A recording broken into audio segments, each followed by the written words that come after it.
아멘. 우리 옆에 분하고 한번 인사하실 때 주님의 지혜를 받읍시다. 이렇게 한번 인사하겠습니다. 주님의 지혜를 받읍시다. 아멘. 네. 오늘도 말씀 나누기 전에 옆에 분들하고 한번 잠깐 생각해 보는 시간을 가질 텐데요. 여러분에게 지혜가 필요할 때가 언제라고 생각을 하시는지요? 난 이럴 때 가장 지혜가 필요한 것 같아. 생각나시는 대로 한번 옆에 분하고 잠깐 1분만 나눠보시겠습니다. 활발하게 나누셔서 너무 감사합니다. 아마 많은 분들이 지혜가 언제 필요하냐? 지혜는 항상 필요하지. 지혜는 순간순간 너무너무 필요하다. 이렇게 생각을 하실 겁니다. 저희는 지금 하나님은 왕이시다라는 관점으로요, 우리 구약성경을 처음부터 끝까지 쭉 살펴보고 있는데요. 이 시간에 우리 지금까지 무슨 내용을 배웠나 잠깐 우리 지도와 함께 리뷰를 좀 하려고 합니다. 먼저 하나님께서 아담을 만드시고 복을 주셨죠. 그리고 그 아담에게 하나님의 통치권, God's sovereignty를 주셨어요. 통치권을 주시면서 이 복을 통해서 통치해라, 다스려라. 이렇게 아담을 불러주셨는데 이 아담이 또 타락을 합니다. 그리고 타락한 인류의 역사와 하나님의 선택의 역사가 계속 이어집니다. 창세기를 보통 저쪽에서 에덴이 저쯤에 있을 것이다. 에덴의 정확한 장소는 어딘지 모르는데 제네시스가 저기서부터 시작됐을 거다라고 합니다. 그리고 하나님께서 다시 부른 사람이 누구죠? 창세기 12장에 아브라함입니다. 누군가 한 명쯤은 대답해 줬으면. 아브라함. 아브라함이 저기 12장 맨 밑에 써 있는 우르라는 곳에서 태어나서요. 저 쭉 이동해서 하란이라는 곳을 통해서 저 밑에 이집트 쪽으로 아브라함, 이삭, 야곱. 그래서 야곱의 70명의 패밀리가 이집트로 들어가면서 창세기는 끝이 납니다. 이집트로 들어가면서 창세기는 끝이 나는 거예요.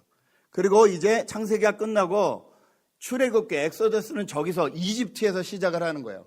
이집트에서 시작해서 출애굽기는 어디서 끝나죠? 모세를 통해서 출애굽하는. 그래서 저 홍해라고 써있는 저 밑에 좀 확대되면 저 시내산, 마운틴 오브 시나이, 저기까지 왔다 갔다 하는 얘기가 출애굽기입니다. 모세를 통해서. 엑소더스는 저기서 끝나요. 그리고 저 시내산에서 하나님이 법을 주세요. 하나님의 백성은 어떻게 살아라. 언약을 주시고 법을 주시고 성막도 주십니다. 그 이야기가 레위기입니다. 그 이야기가 레위기고요. 저 시내산에서 시작을 해서 저 가네스 바데아를 들려서 저 위에 있는 모압 평지까지 이동하는 이야기가 넘버스, 민수기인 거죠. 저기까지 이동을 합니다. 저 모압 평지라고 써 있는 곳, 저쪽이 이제 지금 말하는 예루살렘, 이스라엘 땅인 거죠. 저 파란색으로 보이는 게 위에는 갈릴리 호수고 밑에는 사해거든요. 그걸 좀 크게 보시면, 자, 민수기 여기 있는데 저기서 지금 이제 민수기가 끝난 다음에 모세는 못 들어가죠.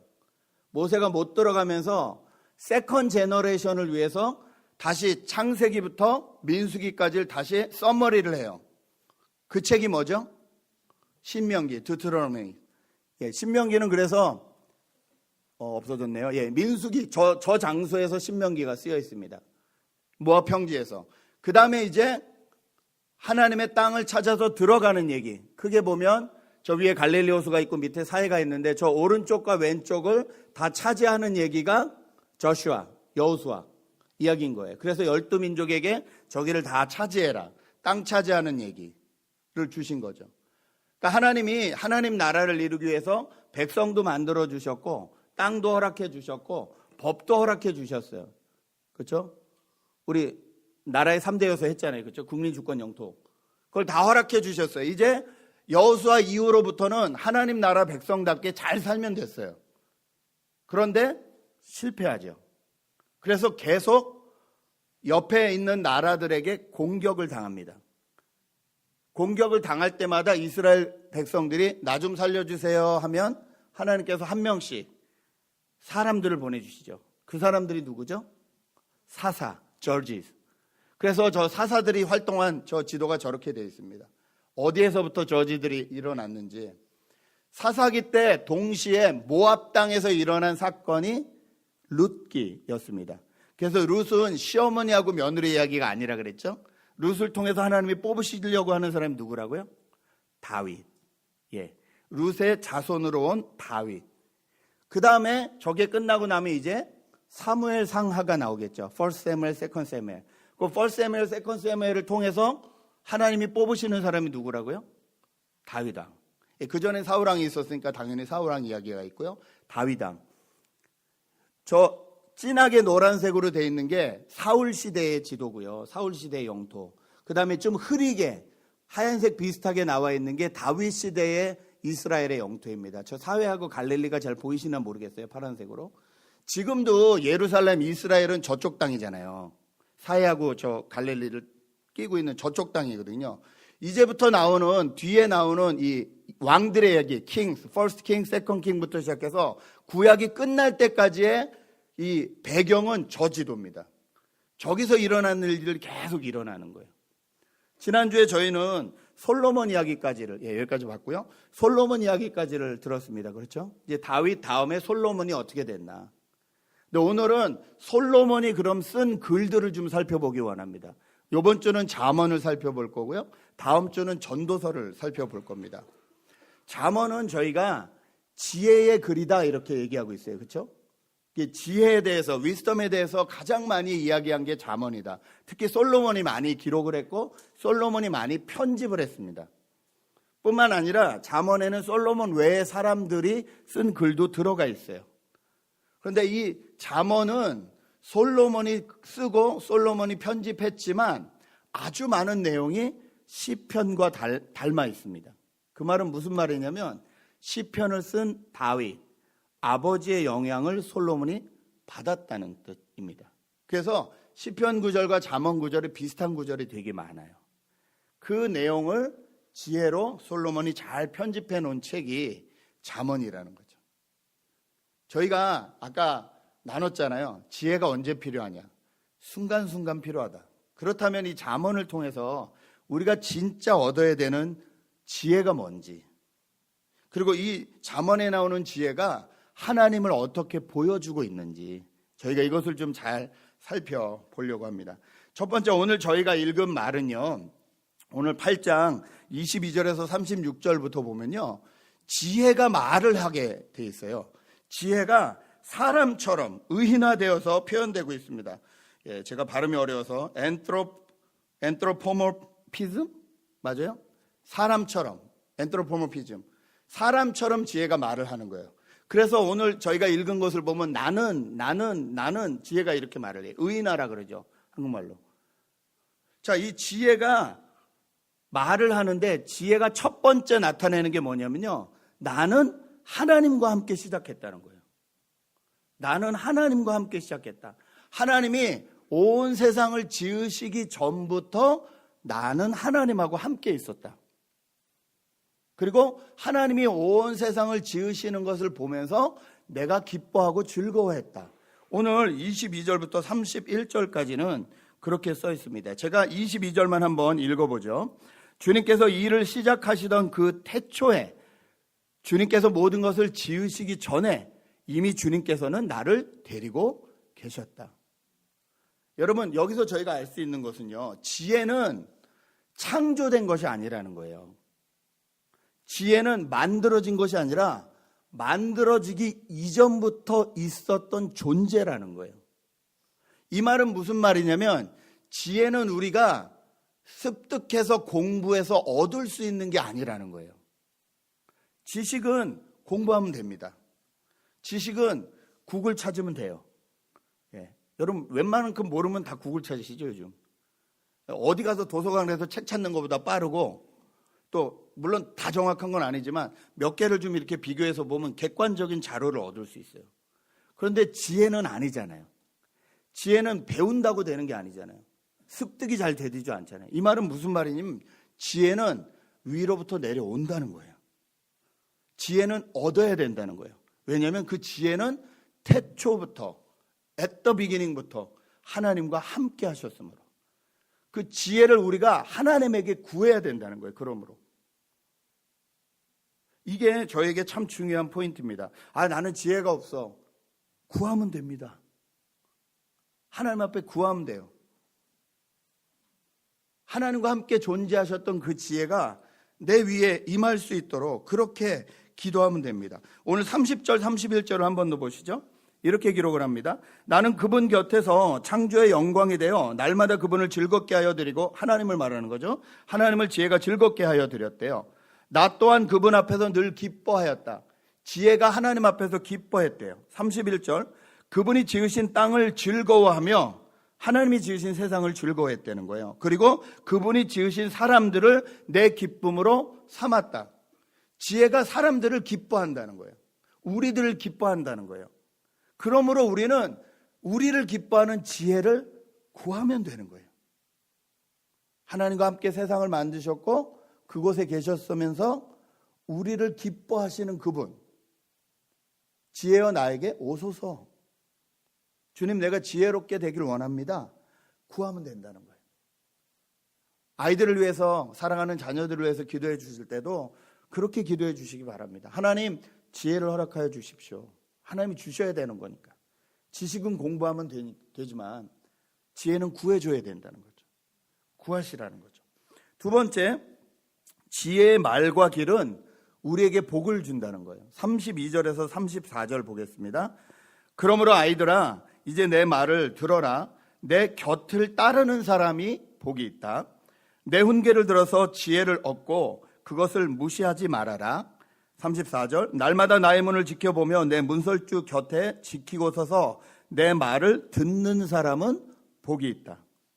오늘 내 길을 따르는 사람이 복이 있다. 내 말을 듣는 사람이 복이 있다. 이렇게 말하고 있어요. 여러분, 창세기부터 하나님이 세상을 다스리는 통치 원리가 뭐라고요? Principle of God's Kingdom. 그게 뭐라고요? 복. 아담에게 복을 주셨고요. 아브라함에게 복을 주셨죠. 하나님이 세상을 다스리는 방법은 복이에요. 그런데 오늘 지혜가 말하는 거예요. 그 복을 받을 수 있는 방법이 있다. 그게 뭐냐? 내 말을 들으면 된다. 내 길을 걸어가면 된다. 이렇게 말하고 있는 거예요. 그러면 우리가 지혜가 말하는 말, 지혜가 말하는 길이 무엇인지를 알면 되는 거예요. 그러면 우리가 하나님의 복을 누리며 살 수 있게 되는 거예요. 하나님의 통치 원리를 받아서 살 수 있게 되는 거예요. 이 땅 가운데서. 그러면 지혜가 말하고 있는 말과 길이 뭐냐는 거죠. 이것이 이 잠언서 전체의 주제이기도 합니다. 여러분, 잠언을 한 구절로 딱 뽑으라 그러면요, 9장 10절 말씀을 뽑아요. 잠언 9장 10절 말씀 함께 읽겠습니다. 시작. 주님을 경외하는 것이 지혜의 근본이요 거룩하신 이를 아는 것이 슬기의 근본이다. 지혜가 말하고 있는 말, 지혜가 말하고 있는 길은 뭐냐면요, 하나님을 경외하는 것, 하나님을 아는 것이라는 거예요. 여러분, 하나님을 알고 하나님을 경외하는 것보다 중요한 것이 없다는 거예요. 여러분이 지혜가 순간순간 필요하시다면 순간순간 하나님을 알고 하나님을 경외하면 된다는 거예요. 그러면 하나님이 주시는 복을 우리가 누릴 수 있게 된다는 거예요. 아담처럼, 아브라함처럼. 우리에게 필요한 것은요, 하나님을 경외하는 거예요. 영어로는 fear이라고 나와 있잖아요. 이건 무서워한다는 뜻이 아니죠. 하나님을 창조주로 인정한다는 뜻이에요. 하나님을 나의 왕, 나의 주인으로 받아들인다는 뜻이에요. 여러분, 하나님을 인정하는 사람, 하나님을 받아들이는 사람은 내 인생을 내 마음대로 플랜하고 살지 않습니다. 왜냐하면 내 인생의 주인이 내가 아니기 때문이에요. 내 인생의 주인이 하나님이시기 때문에요. 그러면 그 사람은 무슨 일을 할 때, 하기 전에 항상 하나님하고 의논한다는 거예요. 하나님, 제가 이런 계획이 있는데 이게 하나님의 길이 맞습니까? 하나님의 뜻이 맞습니까? 하나님하고 의논한다는 거예요. 거기서 프로브를 얻으면 당연히 그 길은 복된 길이겠죠. 왜냐하면 하나님하고 디스커스 했으니까. 기도를 통해서 말씀을 살펴보면서 하나님 이런 생각이 있었는데 이게 하나님이 주시는 생각이 맞습니까? 그것을 계속 컨펌하게 하는 것. 이게 지혜를 통해서 우리가 얻을 수 있는 복이라는 거예요. 우리 사랑하는 사람들에게 정말 가르쳐야 되는 것, 알려줘야 되는 것은요, 하나님을 경외하는 법이에요. 우리 자녀에게 꼭 필요한 것이 무엇이에요? 하나님을 경외하는 법이에요. 지난주도 말씀드렸잖아요. 아빠, 나는 돈이 최고예요. 나는 돈만 벌고 살래요. 내가 돈을 버는데 누가 방해가 되면 다 제낄 거예요. 사기를 쳐도 괜찮아요. 거짓말을 해도 괜찮아요. 나는 돈이 최고인 것 같아요. 라고 말하는 애에게 우리가 가르칠 수 있는 유일한 방법이 뭐냐고요? 하나님을 경외해라. 네 인생의 주인이 네가 아니다. 하나님을 경외하는 것을 가르치지 못하면, 하나님을 두려워하고 하나님을 인생의 주인, 왕으로 인정하는 걸 가르치지 못하면 아무런 소용이 없다는 거예요. 오늘 이 지혜는 우리에게 복을 가져다 주는데, 하나님을 경외하는 법을 통해서 우리에게 복을 가져다 준다는 것입니다. 잠언 14장 27절을 한 번 더 읽겠습니다. 주님을 경외하는 것이 생명의 샘이니 죽음의 그늘에서 벗어나게 한다. 잠언 22장 4절. 겸손한 사람과 주님을 경외하는 사람이 받을 보상은 재산과 영예와 장수이다. 잠언 31장 30절. 고운 것도 거짓되고 아름다운 것도 헛되지만 주님을 경외하는 여자는 칭찬을 받는다. 믿으십니까? 저는 믿습니다. 31장 보면 현숙한 여인 해가지고 맨날 나오잖아요. 그 내용 쫙 줄이면 이거예요. 주님을 경외하는 여자는 칭찬받는다. 저희는 정말로 하나님을 경외하는 법을 배워야 된다는 거예요. 지혜가 우리에게 그 길과 그 말을 알려줬다는 거예요. 그 방법을 알려줬다는 거예요. 세 번째 볼 수 있는 것이요, 지혜는 우리에게 생명을 준다는 거예요. 오늘 35절 36절 함께 한번 읽을까요? 35절 36절 읽겠습니다. 시작.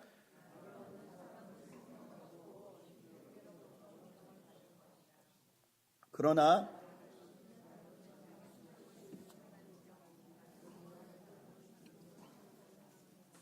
아멘. 여러분, 생명보다 귀한 것은 없죠. 여러분, 돈보다 생명이 귀한 거 맞으시죠? 어떤 권력보다 생명이 귀한 거 맞으시죠? 그렇다면 이 생명을 주는 지혜를 우리는 구해야 된다는 거예요. 우리에게 이 생명을 주는 지혜가 필요하다는 거예요. 하나님의 은총을 우리에게 준다 그래요. 이 지혜가 생명을 주고 하나님의 은총을 준다. 오늘 그렇게 35절에 기록이 되어 있습니다. 우리 삶에 꼭 필요한 게 지혜라는 거예요. 있어도 되고 없어도 되고가 아니라는 거예요. 생명이 없으면 죽잖아요. 오늘 생명이 없으면 죽는 거잖아요. 오늘. 그 생명을 지혜가 준다는 건 오늘 내가 그 지혜를 구해야 된다는 거예요. 오늘 그 지혜를 구하지 않으면 내가 죽는다는 거예요. 생명이 끊긴다는 거예요. 풍성한 삶을 못 살게 된다는 거예요. 여러분, 오늘 쭉 보면 이 지혜가 사람처럼 말을 하면서 계속 얘기하고 있어요. 그렇죠? 지혜는 태초부터 함께 하나님과 계셨다. 지혜가 가르쳐주는 말과 길은 우리에게 복을 가져다 준다. 지혜는 우리에게 생명을 가져다 준다. 여러분, 이 지혜가 누구 같으세요? 예수 그리스도십니다. 구약 성경의 잠언에 계속 나오는 지혜는 하나님과 함께 천지를 창조하시고 우리의 창조되는 모습을 기뻐하시면서 즐거워하신 예수 그리스도십니다.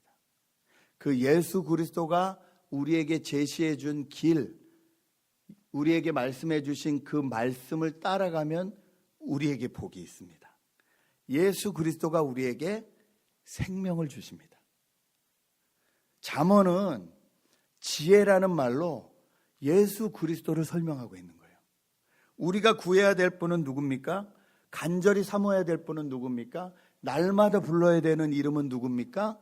예수 그리스도라는 거예요. 성경이 말하는 지혜는 예수 그리스도입니다. 그분을 얻으면 세상을 살아가는 지혜와 축복과 능력을 우리가 다 얻게 된다는 것입니다. 왜냐하면 그분의 말씀 안에, 그리고 그분이 살아가는 그 삶의 모습 안에 그 생명과 축복과 능력이 다 들어있기 때문이라는 거예요. 한 가지 예를 들어 볼까요? 예수님의 말씀 중에 저희가 제일 힘들어하는 말씀이 뭐냐면요, 내 이웃을 너의 몸처럼 사랑하라요. 그렇죠? 하나님에게는 하나님을 사랑하라는 말씀은 그리스도인들이 잘 지켜요. 하나님을 사랑하는 거니까 뭐. 솔직히 말하면 잘 안 지키는데 잘 지키고 있다고 착각해요. 하나님 안 보이시니까. 그런데 보이는 사람이 문제예요. 내 이웃을 내 몸과 같이 사랑해라. I can't. Impossible. 어떻게 내 이웃을 내 몸과 같이 사랑해요? 근데 여러분, 이 말씀을 잘 묵상해 보면요, 하나님이 우리를 어떻게 만드셨는지를 알 수 있어요. 아담 때로 돌아가 보죠. 하나님이 우리를 만드셨을 때 창세기 1장 28절에 보면 하나님이 우리를 하나님의 형상과 모양대로 만드셨다, 이렇게 말씀하세요. 근데 형상과 모양으로 우리를 만드실 때 하나님이 혼자 만드셨나요? 아니면 누구랑 같이 만드셨나요? 같이 만드셨죠. 하나님, 예수님, 성령님이 같이 우리를 만드셨어요. 그래서 성경을 보면 우리가 우리의 모양대로, 우리의 형상대로 사람을 만들자, 그렇게 말씀하셨어요. 하나님은 처음부터 공동체로 존재하셨다는 거예요. 하나님은 혼자가 아니라 처음부터 공동체로 사람을 만드셨다는 거예요. 그리고 사람을 딱 만들어 놓고, 아담을 만들어 놓고 하나님은 뭐라 그러세요? 혼자 있는 게 좋지 않다. 그렇죠? 독처하는 게 안 좋다. 혼자 있는 게 좋지 않다. 여러분, 이 생각해 보셨죠? 왜 아담이 혼자 있는 게 좋지 않지? 혼자 있는 게 좋으신 우리 형제들이 가끔 나 혼자 좀 있었으면 좋겠다. 여기서 말을 안 하네요. 수요일날 성경 공부에서 말을 하는데, 난 좀 혼자 있었으면 좋겠다. 근데 하나님은 혼자 있는 게 좋지 않다. 왜요? 그건 하나님의 라이프 스타일이 아닌 거예요. 하나님은 처음부터 공동체로 존재하시기를 원하셨어요. 그래서 어떻게 하세요? 하나님이 아담에게서 갈비뼈를 취해서 하와를 만드시죠. 여러분, 이게 너무 중요해요. 하나님이 그 갈비뼈 없이 하와를 만드실 수 있을까요? 없을까요? 충분히 있죠. 그렇죠? 모래로 만드셔도 되고, 저기 뛰놀고 있는 소 한 마리 잡아서 소뼈 꺼내서 만드셔도 돼요. 하나님이 소뼈로 사람을 안 만들어 주셔서 얼마나 다행인지. 남자 된 입장으로서 하나님이 소뼈가 아니라 사람뼈로 만들어 주셔서 저는 얼마나 감사한지 모르겠어요. 귀 있는 자만 들을지어다. 하나님이 아담의 뼈를 통해서 하와를 만드셨다는 건 무슨 말이냐면요, 아담 안에 하와가 들어있었다는 말이에요. 그래서 아담이 눈 딱 뜨자마자 한 말이 뭐예요? 내 살 중에 살이요, 뼈 중에 뼈다, 이렇게 고백했잖아요. 이 말 뭐냐면 너하고 나하고 같은 존재다, 이 말이에요.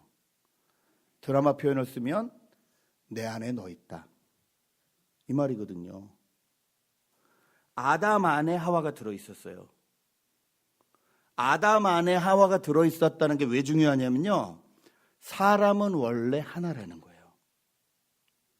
하나님이 인간을 창조하실 때 원래 하나로 만드셨다는 거예요. 그러면 아담과 하와를 통해서 나온 아이도 하나라는 거예요. 그 뒤에 아무리 많은 자손들이 퍼져도 모든 인류는 다 하나님 안에서 하나라는 거예요. 그 첫 번째 하나 된 것에서 계속 나왔으므로. 그런데 세상은 너와 나는 다르다고 가르치잖아요. 너와 나는 하나가 아니야. 내 이웃을 내 몸과 같이 사랑하려가 왜 어려워요? 나는 나고 쟤는 쟤지. 왜 내가 쟤야? 라고 생각하니까 어려운 거예요. 내 이웃을 내 몸과 같이 사랑하는 게. 하나님은 원래 우리를 어떻게 만드셨고요? 너는 나고 나는 너다. 하나로 만드셨다는 거예요. 이것이 하나님의 창조 원리고, 이것이 하나님의 가정을 지키시는 원리고, 이것이 하나님이 세상을 지배하시는, 세상을 다스리시는 원리예요. 너희는 원래 하나다. 그런데 뭐가 들어갑니까? 죄가 들어가죠. 하와가 뱀의 말을 듣죠. 뱀으로 가장한 사탄이죠. 그러니까 어떤 일이 일어나요? 너는 나다, 내 안에 너 있다 하던 아담이 어떻게 돼요?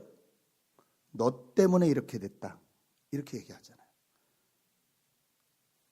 하나님이 만드신 하와가 나한테 적어줘서 내가 먹었다고.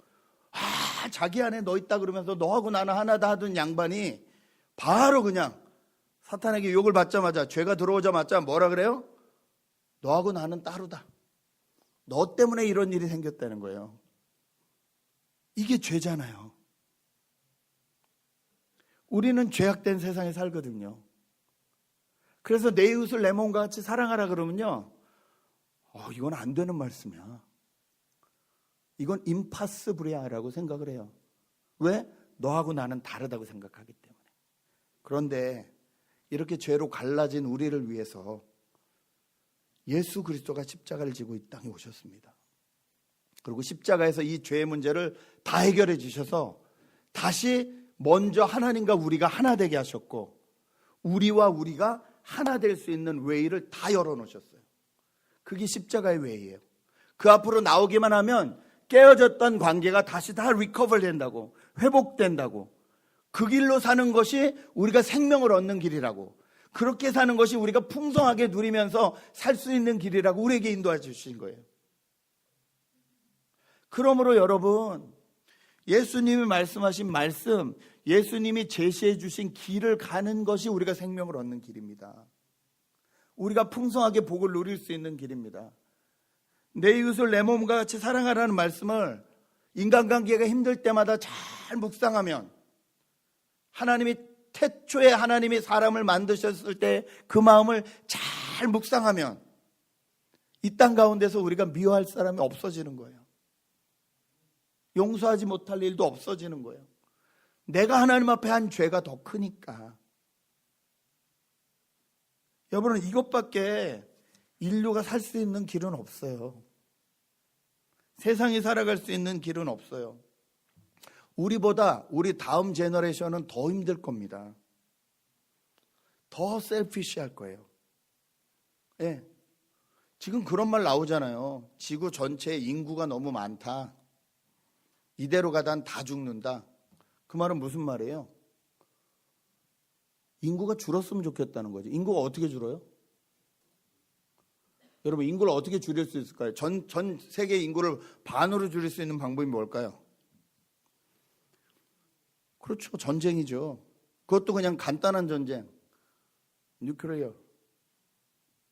히로시마처럼. 제가 그걸 알았네요. 히로시마에 왜 떨어진지 아세요? 핵폭탄이? 거기는 미군이 한 명도 없었대요. 미국이 어디다 떨어질까 리서치를 많이 했다는 거예요. 그리고 거기서 바다 가까우니까 거기서 전 세계로 군인들이 나갔다는 거예요. 미군이 하나도 없고 군인들이 모여 있는 곳. 저기네, 저기다 떨어뜨린 거예요. 여러분, 돈 있고 권력 있고 이 세상을 정말로, 이 세상의 경제나 이런 것들을 쥐고 흔들고 있는 사람들이 있잖아요. 그 사람들이 우리 다음 세대를 향해서 나쁘게 마음 먹으면 한 반쯤은 없어져야겠는데, 정말 뛰어난 사람들, 우리 말 잘 듣는 사람들 내버려 두고 그냥 좀 없애야겠는데, 이런 마음을 먹기 시작하면 인류는 다 망합니다. 이런 세상에서 우리가 정말 어울려서 살아갈 수 있는 방법이 뭐냐는 거예요. 믿는 우리부터 원래 하나님이 우리를 하나로 만들어 주셨다는, 내 이웃을 내 몸과 같이 사랑하라는 이 예수님의 말씀 앞에 우리를 바로 세우지 않으면 우리에게 희망은 없다는 거예요. 하나님이 말씀해 주시는 지혜, 그 지혜는 예수 그리스도십니다. 여러분, 사단에게 속지 마십시오. 너하고 나는 다르다라고 말하는 사단에게 속지 마십시오. 다시 우리를 회복시킨 예수 그리스도 앞에 돌아오십시오. 히브리서는 저희에게 이렇게 말합니다. 히브리서 12장 1절 2절. 너무 적네요. 같이 한번 읽었으면 좋겠는데 읽겠습니다. 시작. 이러므로 우리에게 구름같이 둘러싼 허다한 증인들이 있으니 모든 무거운 것과 얽매이기 쉬운 죄를 벗어버리고 인내로써 우리 앞에 당한 경주를 하며 믿음의 주여 또 온전하게 하시는 이인 예수를 바라보자. 그는 그 앞에 있는 기쁨을 위하여 십자가를 참으사 부끄러움을 개의치 아니하시더니 하나님 보좌 우편에 앉으셨느니라. 믿음으로 예수를 바라보자는 거예요. 예수를 바라보자. Fixing our eyes on Jesus. 예수님에게 눈을 딱 두자는 거예요. 픽스하자는 거예요. 우리 삶의 모든 순간순간 예수님을 생각하자는 거예요. 그분이 어떤 말씀을 하셨는지, 그분이 어떤 길을 가셨는지를 생각하자는 거예요. 믿음으로. 여러분, 이것이 우리가 이 땅에서 하나님 나라 백성으로 살 수 있는 방법입니다. 이것이 창세기부터 흘러나오는 이 하나님 나라가 끊이지 않도록 잠언을 통해서 그 지혜 대신 예수 그리스도를 통해서 오늘도 저에게 하시는 하나님의 말씀인 줄 믿습니다. 아무쪼록 이번 한 주를 살아갈 때도 예수 그리스도를 통해서 하나님을 보여주신 그 지혜, 예수 그리스도를 통해서 하나님은 나의 왕이십니다. 하나님은 나의 주인이십니다. 이렇게 고백하시면서 그분이 주시는 풍성한 복과 은혜를 누리시기를 주님의 이름으로 축복합니다. 함께 기도하겠습니다. 기도할 때 두 가지 질문을 자신에게 좀 던졌으면 좋겠습니다. 첫 번째 질문은 이 지혜 되신 예수님을 내가 날마다 어떻게 만날 수 있을까? 이 땅에 지혜로우신 이 예수님을 내가 얼마나 잘 만날 수 있을까? 어떻게 만날 수 있을까? 이거에 대한 질문을 스스로 돌렸으면 좋겠고요. 또 한 가지는 이번 주에 지혜 되신 예수님의 말과 생명으로 나는 누구를 만날까? 누구에게 말을 전해줄까? 어떻게 행동할까? 이 두 가지를 가지고 고민하며 한번 기도했으면 좋겠습니다. 함께 기도하시겠습니다.